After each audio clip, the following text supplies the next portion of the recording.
خیر کے راستے پر بڑھو گے اللہ تعالیٰ راستے کشادہ کرتے چلا جائے گا۔ شروع میں بڑی مشکل نظر آئے گی، جب آگے بڑھو گے معلوم ہوگا آسانی ہے، کوئی ایسی مشکل نہیں۔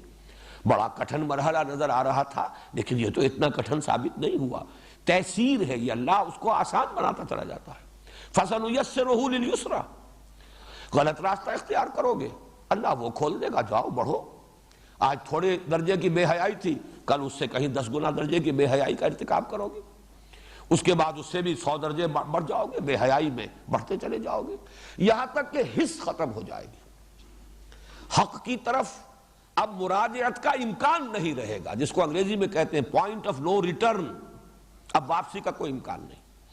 ایک حد ہوتی ہے جس میں آدمی واپس آ سکتا ہے، ایک انتہا اس حد سے گزرنے کے بعد وہ آتی ہے کہ پھر آدمی واپس آ ہی نہیں سکتا۔ یہ ہے جسے قرآن کہتا ہے ختم اللہ علی قلوبہم یا طبع اللہ علی قلوبہم، اللہ نے ان کے دلوں پر مہر لگا دی۔ یہاں بھی فرمایا فی قلوبہم مرض، ان کے دل میں ایک روگ تھا، انہوں نے اسی کی پیروی کی، تکبر کی پیروی کی، یا حب دنیا انہیں لے کر بیٹھی رہی، انہیں آگے بڑھنے سے روکے رہی، لہذا اللہ تعالیٰ نے ان کے مرض کو بڑھا دیا۔ فزادہم اللہ مرضا، یہی سورہ صف میں آیا ہے فلما زاغوا ازاغ اللہ قلوبہم واللہ لا یہدی القوم الفاسقین، جب وہ ٹیڑھے ہو گئے اللہ نے ان کے دلوں کو بھی ٹیڑھا کر دیا۔ ٹیڑھ کی آخری انتہا وہی ہے ختم اللہ علی قلوبہم وطبع اللہ علی قلوبہم۔ تو یہاں فرمایا فی قلوبہم مرض، جیسا کہ میں نے عرض کیا یہ دونوں طرف اپلیکیبل ہے۔ علماء یہود کے دلوں میں اپنا پندار، تکبر، غرور، اور اس کی بنا پر مسلمانوں سے اور حضور سے حسد، اور دوسری طرف منافقین کا مرض حب دنیا، حب مال، حب اہل و عیال، حب جائیداد، یہ محبت ہے، دنیا اور اس کے متعلقات کی محبت ہے۔ ایمان مجھے کھینچے ہے تو روکے ہے مجھے کفر، کعبہ میرے آگے ہے کلیسا میرے پیچھے، مذبذبین بین ذالک لا الہ ہؤلاء ولا الہ ہؤلاء، چلنا چاہتے بھی ہیں چل نہیں پاتے، ہمت نہیں، ہمت جواب دے جاتی ہے، ورنہ بات اچھی لگتی ہے، اچھی لگی تھی، بدنیتی سے نہیں آئے تھے، بدنیتی سے تو جو آئے تھے وہ میں مثال دے چکا، وہ شعوری منافق تھے جو سازش کے طور پر شامل ہوئے اور ایک وقت معین تک کا طے کر کے آئے تھے کہ اتنے عرصے رہیں گے۔ آمنوا بالذی انزل علی الذین آمنوا وجہ النہار واکفروا آخرہ لعلہم یرجعون، صبح کے وقت ایمان کا اعلان کرو، شام کو مرتد ہو جاؤ، واپس آ جاؤ، تو کچھ نہ کچھ کو تو اپنے ساتھ واپس لے ہی آؤ گے، گھسیٹ کر لے آؤ گے۔ وَلَهُمْ عَذَابٌ عَلِيمٌ بِمَا كَانُوا يَكْسِبُونَ، اور ان کے لیے دردناک عذاب ہے بسبب اس جھوٹ کے جو وہ بولتے رہے یا بسبب اس جھوٹ کے جو وہ کہتے رہے۔ یہ بڑا باریک سا فرق ہے، اس لیے کہ عام مفسرین نے جنہوں نے زیادہ اس پر توجہ نہیں کی، بسبب اس جھوٹ کے جو وہ بولتے رہے، جھوٹ بولنا گناہ ہے، بہت بڑا گناہ ہے، لیکن یہ کہ وہ اس پر لہم عذاب علیم بما كانوا یکذبون، یہ اس کا اس شدت کے ساتھ جو ہے اس پر نکیر اور اس پر اتنی سخت جو ہے گرفت، وہ اس کے ساتھ پروپورشنیٹ نہیں ہے۔ چنانچہ شاہ عبد القادر رحمۃ اللہ علیہ نے اور انہی کے تتبع میں حضرت شیخ الہند رحمۃ اللہ علیہ نے ترجمہ کیا جھوٹ کہتے رہے، یعنی وہ اپنے ایمان کا دعویٰ جو کر رہے تھے وہ جھوٹا تھا۔ ان کے ایمان کا دعویٰ، چاہے وہ یہود، وہ کہتے تھے بھی ہم بھی مومن ہیں، حقیقتاً وہ مومن نہیں ہے، یہ دعویٰ ان کا جھوٹا ہے، جو جھوٹ کہا انہوں نے، یہ قول ان کا جھوٹ پر مبنی ہے۔ اسی طریقے سے اگر منافقین نے کہا تو یہ بھی ان کا در حقیقت، جیسے کہ میں آیت سنا چکا ہوں آپ کو، اذا جاءک المنافقون قالوا نشهد انک لرسول اللہ واللہ یعلم انک لرسولہ واللہ یشہد ان المنافقین لکاذبون، تو ان کا یہ دعویٰ جو ہے در حقیقت اس کے بارے میں کہا جا رہا ہے، ان کے جھوٹے دعوے کی پاداش میں ان کے لیے دردناک المناک عذاب ہے۔ وَإِذَا قِيلَ لَهُمْ لَا تُفْسِدُوا فِي الْأَرْضِ، اور جب ان سے کہا جاتا ہے زمین میں فساد مت مچاؤ، فساد نہ کرو زمین میں، قالوا انما نحن مصلحون، وہ کہتے ہیں ہم تو صلح کل لوگ ہیں، مصالحت چاہتے ہیں، اصلاح کے لیے کوشاں ہیں۔ الا انہم هم المفسدون، آگاہ ہو جاؤ، توجہ سے سن لو، وہی مفسد ہے، حقیقتاً مفسد ہے، ولکن لا یشعرون، دوبارہ آ رہا ہے وہی لفظ، لیکن انہیں اس کا شعور نہیں ہے۔ یہ آیت ذرا اس کے اصل مفہوم کو سمجھنے کے لیے کچھ صغرا کبرا اس کا جو ہے سمجھانا پڑے گا۔ ادرو قرآن فساد کیا ہے؟ فساد فی الارض کیا ہے؟ فساد فی الارض یہ ہے کہ یہ زمین اللہ کی ہے، اللہ ہی اس کا حاکم حقیقی ہے، اللہ ہی کی مرضی کے مطابق یہاں انسان کو زندگی گزارنی چاہیے، یہ ہے اصل میں حق، یہ ہے امن۔ اس کے خلاف جو روش بھی ہے وہ فساد ہے، وہ بغاوت ہے۔ ایک شخص خود بادشاہ بن کر بیٹھ گیا ہے، اپنی مرضی کا مالک، ایک شخص جو اپنی مرضی کا مالک ہے وہ بھی گویا کہ خدائی کا دعویٰ کر رہا ہے۔ وہ جو کہا مولانا روم نے کہ نفس ما ہم کم طرز فرعون نیست لیکن او رعون ایرعون نیست، میرا نفس بھی فرعون سے کم نہیں ہے، وہ خدائی کا مدعی ہے کہ یہ وجود میرا ہے، اس پر میری مرضی چلے گی، مجھے یہ شے پسند ہے، میں نہیں جانتا یہ صحیح ہے یا غلط ہے، جائز ہے ناجائز ہے، میں اس سے بالکل کوئی تعلق نہیں، مجھے یہ شے ملنی چاہیے، میری یہ طلب ہے، یہ مطلوب ہے میرے لیے۔ تو نفس ما ہم کم طرز فرعون نیست لیکن او رعون ایرعون نیست، فرعون کے پاس عون تھی، مدد تھی، لاؤ لشکر تھا، اس نے زبان سے بھی دعویٰ کر دیا انا ربکم الاعلی، میں فقیر ہوں، غریب ہوں، درویش ہوں، میرے پاس کچھ نہیں ہے، زبان سے تو میں کچھ نہیں کہتا لیکن میرا نفس اندر یہی دعویٰ کر رہا ہے کہ نفس ما ہم کم طرز فرعون نیست۔ تو در حقیقت یہی فساد ہے، انفرادی سطح پر فساد، اللہ کی بندگی کے بجائے آپ نے نفس کی بندگی کی، معاشرے کی بندگی کی، زمانے کے چلن کی پیروی کی، چلو تم ادھر کو ہوا ہو جدھر کی، تو چاہے بظاہر آپ کتنے ہی امن میں ہیں، حقیقت میں فساد ہے آپ کی زندگی میں۔ اسی طرح ایک معاشرہ ہے، بغاوت پر مبنی ہے وہ معاشرہ، اس کو یوں سمجھیے کہ جیسے ڈاکوؤں کا کوئی اڈا ہو، ڈاکو ایک دوسرے کو کچھ نہیں کہتے، وہ ڈاکے تو ڈالتے ہیں باہر جا کر، اپنے اس اڈے میں وہ بڑے پرامن ہیں، لیکن اس کو فساد ہی کہا جائے گا، یہ فساد کا گڑھ ہے، یہ فساد کی بنیاد اور جڑ ہے، نہ یہ کہ امن ہے۔ اگر سانپ بہت سے ہوں کسی جگہ پر اور بچھو ہوں اور ایک دوسرے کو ڈس نہ رہے ہوں، اس کا مطلب یہ نہیں ہے کہ یہاں امن ہے، حقیقت میں ان کی فطرت کے اندر تو فساد موجود ہے۔ تو در حقیقت قرآن مجید کی اصطلاح میں اصل امن کیا ہے؟ اللہ کی مرضی کے مطابق اس دنیا کا نظام انفرادی اور اجتماعی دونوں سطحوں پر چلایا جائے۔ اس کے خلاف جو روش ہے، چاہے وہ کتنا ہی پرامن معاشرہ نظر آتا ہو، امریکہ کا معاشرہ نظر آتا ہو کہ صاحب بڑا امن ہے وہاں، اور بڑے لوگ مہذب ہیں اور بہت ہی لوگ جو ہیں وہ خوش اخلاق ہیں اور ایک دوسرے کا بڑا پاس اور لحاظ کرنے والے ہیں، لیکن جنہیں یہ معلوم ہے کہ کس طریقے سے پوری دنیا کی ایکسپلائٹیشن جو ہے، لوگوں کی محنت اور مزدوری سے کمائی ہوئی دولت کس طریقے سے کھینچ رہا ہے امریکہ، خون چوس رہا ہے یہ پورا استعمار، انہیں معلوم ہے کہ اصل میں یہ تو ڈاکو ہے، یہ امپیریلزم، یہ تو ڈاکہ ہے، پوری نوع انسانی کے اوپر ڈاکہ ڈالا جا رہا ہے، چاہے اپنے ہاں یہ ڈاکوؤں کا اڈا ہے جس میں کہ انہوں نے امن فراہم کیا۔ تو فساد اور امن کی اس حقیقت کو سمجھیے۔ اب اگر کہیں فساد ہے یعنی اللہ کی مرضی کے مطابق نہیں، اللہ کے خلاف بغاوت ہے، چاہے وہاں بڑا امن ہے، مکے میں بڑا امن تھا، جو بھی ظلم ہو رہے تھے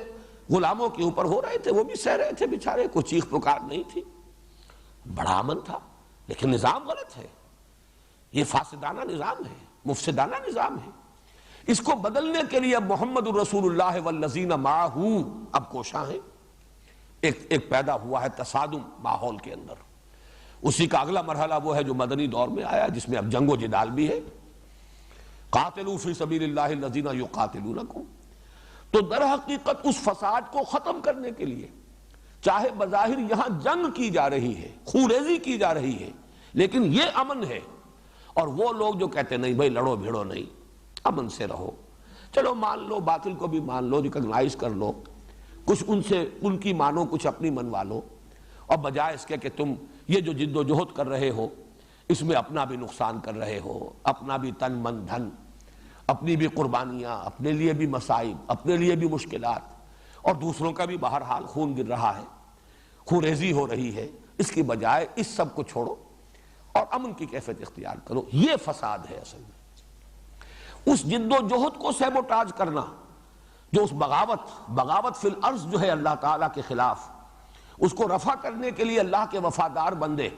ایک جماعت اور ایک جمعیت کی شکل میں کھڑے ہو جائیں باطل کے ساتھ نبردآزمہ ہونے کے لیے، تو جو کوئی اب اس راستے میں رکاوٹ بنے گا، چاہے وہ مصالحت کے نام پر ہو، چاہے وہ صلح کل ہونے کے اعتبار سے ہو، چاہے وہ کہا جا رہا ہو کہ یہ لڑنا بھیڑنا کیا ہے، رواداری ہونی چاہیے، بڑے خوشنما عنوانات ہوں، لیکن حقیقت میں یہ فساد ہے۔ یہاں وہ کردار سامنے لے آئیے، منافقین کا کردار۔ اصل میں تو جان و مال عزیز تھے، میدان میں آنے کے لیے تیار نہیں تھے، رشتے بڑے عزیز تھے، رشتوں پر آنچ جو ہے وہ گوارا نہیں تھی، اور یہ جو حق کی تلوار آئی تھی تو رشتے کاٹ رہی تھی۔ باپ بیٹا جدا ہو رہا ہے، بھائی بھائی سے جدا ہو رہا ہے۔ اس اعتبار سے جب وہ اس کے خلاف کوشش کرتے تھے اور مومنین صادقین ان سے کہتے تھے وَإِذَا قِيلَ لَهُمْ لَا تُفْسِدُوا فِي الْأَرْضِ، غور کیجئے یہ فساد کون سا ہے؟ مت فساد مچاؤ زمین میں۔ وہ فساد یہ ہے کہ اصلاح فی الارض کی جو کوشش ہو رہی ہے اس کو سیبوٹاج نہ کرو، ساتھ دو، جس طریقے سے کہ دوسرے مومنین صادقین ساتھ دے رہے ہیں محمد کا صلی اللہ علیہ وسلم۔ جب تم بھی کہتے ہو کہ ہاں ہم توحید کو بھی مانتے ہیں اور آخرت کو بھی مانتے ہیں اور تورات کو مانتے ہو اور تورات کی تصدیق کرتے ہوئے یہ قرآن آیا، اس کو بھی مانو اور دست و بازو بنو۔ وہ حضور صلی اللہ علیہ وسلم کی پکار من انصاری اللہ، تو سب کے سب اب مددگار بنو، تاکہ یہ اللہ کے خلاف جو بغاوت ہے زمین میں یہ فرو ہو اور اللہ کا نظام قائم ہو، اللہ کی حکومت قائم ہو، حق بحقدار رسید۔ اصل امن تب ہوگا۔ لیکن ان منافقین اور یہود دونوں کا کی روش، اس کے راستے میں رکاوٹیں ڈالنا، محمد الرسول اللہ والذین معہ کی جد و جہد کو سیبوٹاج کرنے کی کوشش ہے، جسے قرآن یہاں کہہ رہا ہے یہ فساد فی الارض ہے۔ اور وہ جواب میں کہہ رہے ہیں ہم تو مسلح ہیں، ہم تو چاہتے ہیں کہ یہ لڑائی بھڑائی نہیں ہونی چاہیے، خام خواہ کی خوریزی نہیں ہونی چاہیے، یہ اس طریقے سے کٹ جانا بھی کیا ضروری ہے، ٹھیک ہے رواداری ہونی چاہیے، ان کی بات بھی ٹھیک ہے، وہ اپنی جگہ پر خوش، ہم اپنی جگہ پر خوش، بات جو ہے ذرا میٹھے انداز میں صرف کی جانی چاہیے، بجائے اس کے کہ یہ تلخ انداز اختیار کیے جائیں، بجائے اس کے کہ کٹنے اور جڑنے کا عمل کیا جائے، اس کی بجائے یہ کہ مصالحت کی روش اختیار کی جائے۔ جیسا کہ میں عرض کر چکا ہوں ولید بن مغیرہ کا کردار مکی دور میں یہی تھا، اور یہاں مدینے میں آ کر یہود کا اور پھر منافقین کا ان کے زیر اثر کردار یہ تھا۔ چنانچہ کہا گیا وَإِذَا قِيلَ لَهُمْ لَا تُفْسِدُوا فِي الْأَرْضِ، جب ان سے کہا جاتا زمین میں فساد مت بچاؤ، اور فساد سے مراد مخالفت اللہ کے رسول اور ان کے ساتھیوں کی، ان کی مخالفت کرنے کی بجائے ان کے دست و بازو بنو، ان کے ساتھ دو۔ قالوا، وہ یہ کہتے ہیں انما نحن مسلمون، دیکھو بھائی ہم تو چاہتے ہی ہیں کہ بھائی چارے کی فضا برقرار رہے، یہ تصادم نہ ہو، یہ کشاکش نہ ہو، یہ خوریزی نہ ہو، یہ خام خواہ کا جو ہے ایک دوسرے سے کٹ جانا اچھا نہیں ہے۔ الا انہم ہم المفسدون، اب جو میں نے وضاحت کی ہے فساد کی وہ ڈیفینیشن اور امن کی وہ ڈیفینیشن اگر سامنے ہو تو اب یہ ایک ایک حرف جو ہے اس کا یہ ابھر کر آئے گا اجاگر ہو کر۔ الا انہم ہم المفسدون ولکن لا یشعرون، انہیں پتہ نہیں ہے، حقیقت ان کے سامنے واضح نہیں ہے، یہ دیکھ رہے ہیں شارٹ سائٹڈ ہیں، یہ صرف اس وقت دیکھ رہے ہیں کہ کوئی تکلیف نہ آ جائے، کوئی مصیبت نہ آ جائے، کوئی جھگڑا نہ ہو، کوئی ایک دوسرے کے خلاف سفارہ ہونے کی پوزیشن نہ ہو جائے، ایک دوسرے سے کٹ نہ جائیں، بلکہ یہ کہ صلح کل اور رواداری کے انداز میں معاشرے کے اندر ہم مل جل کر رہیں۔ حقیقت میں یہ فساد ہے، اس لیے کہ جو فساد کو رفع کرنے کی جد و جہد ہو رہی ہے اس کا ساتھ دینا ہے، یہ ضروری ہے، لیکن انہیں اس کا شعور نہیں ہے۔ وَإِذَا قِيلَ لَهُمْ آمِنُوا كَمَا آمَنَ النَّاسِ، جب ان سے کہا جاتا ہے ایمان لاؤ جیسے کہ دوسرے لوگ ایمان لائیں۔ اب یہاں آمن الناس الف لام کے ساتھ ہے، اہل ایمان ان کی طرف اشارہ کیا جا رہا ہے، یہ گویا کہ معہود ہے، جیسے یہ دوسرے لوگ ایمان لائے، دیکھو ابو بکر کو، دیکھو عمر کو، دیکھو حمزہ کو، دیکھو ان تمام مہاجرین کو، یہ گھر باہر چھوڑ کر آ گئے ایمان کے لیے، اللہ اور اس کے رسول کی وفاداری میں۔ اور ظاہر بات ہے کہ مومنین صادقین انصار میں، اوس میں، خزرج میں، جنہوں نے ہمتاً محمد کی اطاعت قبول کی ہے صلی اللہ علیہ وسلم، اپنا سب کچھ حضور کے ڈسپوزل پر رکھ دیا ہے، مہاجرین کے لیے اپنے گھر تقسیم کر دیے ہیں، اپنی دکانیں تقسیم کر دی ہیں، اور وہ اخوت اور بھائی چارہ ان کے ساتھ جو بڑھتا ہے، تو فرمایا کہ جب ان سے کہا جاتا ہے جیسے وہ لوگ ایمان لائے ویسے ایمان لاؤ۔ اب اس میں بھی دیکھیے دونوں طرف بات چلے گی۔ یہود کہتے تھے کہ ہم مومن ہیں، جب ہم مانتے ہیں توحید کو اور مانتے ہیں آخرت کو تو ہم مومن ہیں، ہم موسیٰ کو مانتے ہیں، اس کی کتاب کو مانتے ہیں، تم محمد کو مان رہے ہو، قرآن کو مان رہے ہو، تو کیا فرق واقع ہو گیا؟ اس اعتبار سے ہمیں بھی مومن تسلیم کرو، ریکگنائز کرو ہمیں۔ یہ بات میں چاہتا ہوں ایک اور اعتبار سے بھی آپ کے سامنے رکھ دوں کہ تاریخی اعتبار سے اللہ تعالیٰ کی طرف سے بھی ایک بہت بڑی حکمت جو ظاہر ہوئی وہ یہ تھی کہ 16 مہینے کے لیے حضور کو یہ حکم دیا گیا. پہلے تو یہ معلوم نہیں تھا کہ 16 مہینے کے لیے، یہ تو میں اس اعتبار سے کہہ رہا ہوں کہ تحویل قبلہ جب ہو گئی 16 مہینے کے بعد تو گویا کہ اس کی مدت کل یہ تھی. بیت المقدس کی طرف رخ کر کے نماز پڑھو. اس میں بھی در حقیقت وہ ایک کیفیت تھی یہود کے لیے. بڑی حکمت یہ تھی کہ یہودی فوری طور پر ان کے کان کھڑے نہ ہو جائیں اور وہ پہلے دن ہی سے مخالفت پر کمر بستہ نہ ہو جائیں. یہ بات ان کے ذہن میں آئے کہ یہ لوگ بھی ہمارے ساتھی ہیں، ان کا قبلہ وہی ہے، ایک ہی قبلہ ہے، اور گویا کہ یہ ہمارے کیمپ فالوورز ہیں، یہ تو ہماری پیروی کر رہے ہیں. یہ اپنے قبلے سے کٹ گئے. ان کا جو مقدس مقام ہے، آبائی مقام ہے، نسلی مقام ہے، ابراہیم کی بنائی ہوئی عمارت ہے، ان کے جد امجد کی ہے، جس کے ساتھ ان کا نسلی اور قومی اور اپنے تمام جو ہے روایات کے اعتبارات سے بڑا گہرا رشتہ ہے. اس کی طرف رخ کرنے کے بجائے انہوں نے بیت المقدس کی طرف رخ کیا ہے. تو گویا کہ ایک طرح سے انہیں کچھ اطمینان حاصل ہوا کہ یہ کوئی اتنے غیر بھی نہیں ہے، کوئی اتنا زیادہ گھبرانے کی ضرورت نہیں ہے. یہ گویا کہ ایک اعتبار سے تو ہمارے متبعین ہیں، ہمارے قبلے کی پیروی کر رہے ہیں، گویا کہ ہمارے کیمپ فالوورز ہیں. لہذا فوری طور پر اب آپ دیکھیے کہ وہ جو حضور صلی اللہ علیہ وسلم نے جا کر یہود کو معاہدوں میں جکڑ لیا، یہ حضور صلی اللہ علیہ وسلم کی طرف سے بہت بڑا حکیمانہ اقدام تھا. اور یہ قبلے کا معاملہ میں سمجھتا ہوں کہ اسی نوعیت کا اللہ تعالیٰ کی طرف سے حکمت کا اظہار ہے کہ بجائے اس کے کہ یہ فوری طور پر نپ دی ایول ان دی بڈ کے انداز میں فوری طور پر بیخ کنی کے لیے تیار ہو جائیں، کمر کس لیں، اور حضور صلی اللہ علیہ وسلم کو، اہل ایمان کو مدینے کے اندر اپنی پوزیشن کنسولیڈیٹ کرنے کا موقع ہی نہ ملے.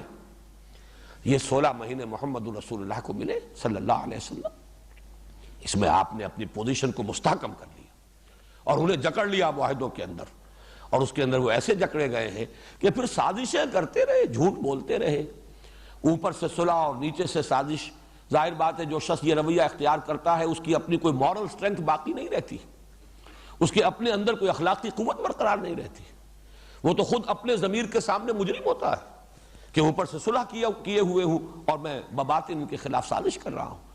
لہذا اس کے وار میں کبھی زور نہیں ہوگا. وہ جو کبھی کہا تھا جگر نے کہ میں چوٹ بھی کھاتا جاتا ہوں اور قاتل سے بھی کہتا جاتا ہوں، توہین ہے دست و بازو کی وہ وار کے جو بھرپور نہیں. جس شخص کو یقین نہ ہو کہ جو کام میں کر رہا ہوں وہ حق ہے، اس کے وار میں زور نہیں ہوتا. توہین ہے دست و بازو کی وہ وار کے جو بھرپور ہے، اس کا وار بھرپور ہو ہی نہیں سکتا، اس لیے کہ وہ تو خود اپنی نگاہ میں ذلیل ہے اور مجرم ہے اپنے ضمیر کے سامنے. اس اعتبار سے یہ بڑا حکیمانہ معاملہ تھا. میں سمجھتا ہوں اس کے ساتھ اس کی ایک بڑی مطابقت ہے کہ ان کا پھر یہ دعویٰ تھا کہ ٹھیک ہے ہم بھی مومن تم بھی مومن، ہمیں بھی ریکگنائز کرو. کیوں، کیا ضروری ہے کہ ہم ضرور محمد پر ایمان لائیں، ضرور اپنا ہاتھ محمد کے ہاتھ میں دیں صلی اللہ علیہ وسلم. تم بھی مانتے ہو تورات اللہ کی کتاب ہے، وہ ہمارے پاس ہے. تم مانتے ہو موسیٰ اللہ کے رسول تھے، ہم ان کو مانتے. یہ پس منظر رکھیے. چونکہ میں نے مولانا اصلاحی صاحب کے حوالے سے یہ بات کہی ہے، مجھے اس میں وزن نظر آیا ہے. تو یہ دونوں، یہ جو جتنا بھی یہ بیان ہو رہا ہے، یہ پورا نیریٹو جو ہے، اس میں یہ دونوں بالکل فٹ بیٹھ رہے ہیں. کہیں پر زیادہ چیز جو ہے زیادہ مناسب ہے وہ یہود کے ساتھ، جیسے کہ پہلی آیت ہے وَمِنَ النَّاسِ مَن يَقُولُ آمَنَّا بِاللَّهِ وَبِالْيَوْمِ الْآخِرِ وَمَا هُمْ بِمُؤْمِنِينَ. اس کی زیادہ جو ہے انطباق یہود پر ہوتا ہے کہ اس میں ایمان برسالت کا ذکر نہیں. لیکن یہ کہ یہ جو طرز عمل آ رہا ہے کہ وہ یہ کہتے ہیں وَإِذَا قِيلَ لَهُمْ آمِنُوا كَمَا آمَنَ النَّاسُ قَالُوا أَنُؤْمِنُ كَمَا آمَنَ السُّفَهَاءُ. جواب میں وہ کہتے ہیں کہ کیا ہم ایمان لائیں جیسے یہ احمق لوگ ایمان لائیں. سفیہ اسے کہتے ہیں جسے اپنے برے اور بھلے کا فہم حاصل نہ ہو. جیسے کہ آیا ہے سورہ نساء میں وَلَا تُؤْتُوا السُّفَهَاءَ أَمْوَالَكُمْ. ناسمجھ ابھی اگر کسی میں، جیسا کسی زمانے میں انگریز کے دور میں کورٹ آف وارڈ ہو جاتا تھا، کوئی بڑا جاگیردار ہے، زمیندار ہے، اولاد جو ہے ناسمجھ ہے یا یہ کہ آوارہ ہو گئی ہے، تو حکومت جبراً کورٹ آف وارڈ جو ہے مقرر کر دیتی تھی کہ اس سے وہ کھائیں پیئے، ان کا خرچہ ادا کیا جائے، لیکن یہ کہ اس جائیداد کے اوپر کنٹرول جو ہے ان کا نہ ہو، ورنہ علن تللوں میں اڑا دیں گے. تو یہی بات آئی ہے سورہ نساء کے اندر وَلَا تُؤْتُوا السُّفَهَاءَ أَمْوَالَكُمْ. جو اگر سمجھ نہیں ہے، نیک اور بد کی تمیز نہیں ہے، اپنے نفع اور نقصان کا اگر شعور نہیں ہے تو ان کے حوالے مت کرو مال. تو اسی طریقے سے سفیہ وہ یہ کہتے تھے یہ لوگ جو ہیں یہ تو دیوانے ہیں، فینیٹکس ہیں، انہیں اپنے نفع کا خیال نہیں، نقصان کا خیال نہیں، جان کی پرواہ نہیں، مال کی پرواہ نہیں، یہ تو جان ہتھیلیوں پر لیے پھر رہے ہیں، گھر بار چھوڑ کر یہاں آ گئے ہیں، یا یہاں سے جو انصار میں سے ہیں مومنین صادقین۔ آخر آدمی کو چلنا چاہیے دائیں بائیں دیکھ کر، سوچ سمجھ کر، آگا پیچھا دیکھ کر، اپنی بھی کوئی تحفظ ہو، جان و مال کا بھی خیال ہے، اولاد کے بھی حقوق ہیں، گھر والوں کا بھی معاملہ جو ہے، یہ ساری چیزیں جو ہے آدمی سوچ سمجھ کر چلے۔ یہ تو معلوم ہوتا ہے کہ بالکل ہر چیز سے آزاد ہے، ہر چیز بعد آباد، جب پکارا حاضر، جس کام کے لیے کہا سر تسلیم خم۔ تو ہم اتنے ناسمجھ نہیں ہیں، چلنا چاہتے ہیں لیکن دیکھ بھال کر، دائیں بائیں دیکھ کر، اپنے تحفظ، جان و مال کے تحفظ کے ساتھ۔ یہ بات جو ہے منافقین کے کردار پر 100% منطبق ہو رہی ہے کہ ان کے نزدیک وہ جو معاملہ تھا جس کو میں نے کہا کہ